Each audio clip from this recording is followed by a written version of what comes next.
I am the Lady Lorax, and today we are going into DC.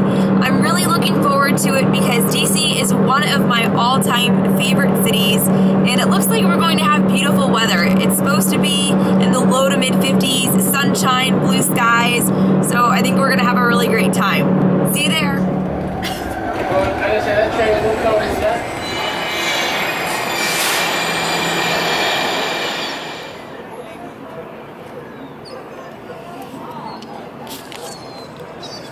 Not every day that you get to have a picnic in front of the Washington Monument and spend some quality time with your dad.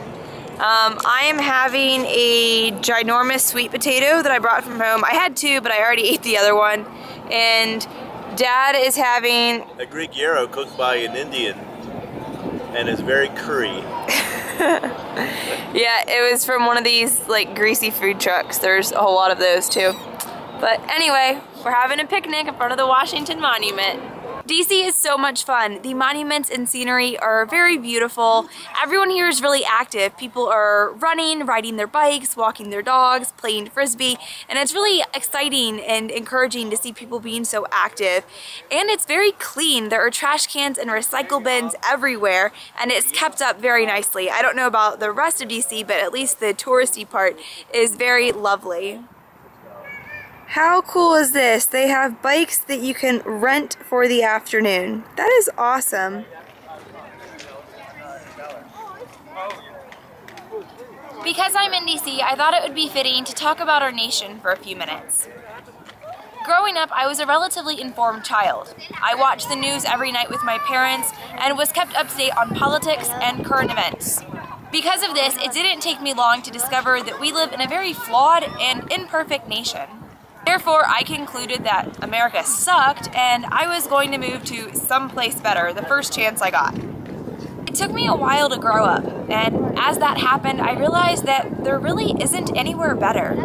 It isn't my intention to sound like a stuck-up American, but I think it's important to reflect on the freedoms with which we are blessed. Think about our First Amendment right alone. Forget about everything else. The freedom of speech, religion, press, petition, and assembly.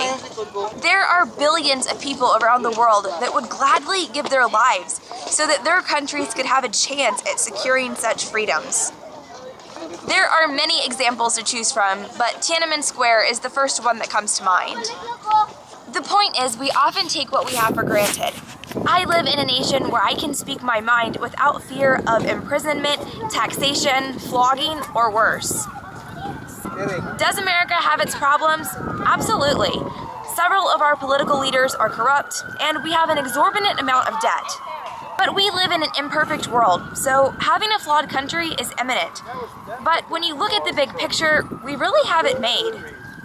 I know that a lot of people are upset with the current state of our nation, but it is of paramount importance that we remain grateful for the freedoms we enjoy and for the sacrifices made by those who continually fight for us to keep those freedoms.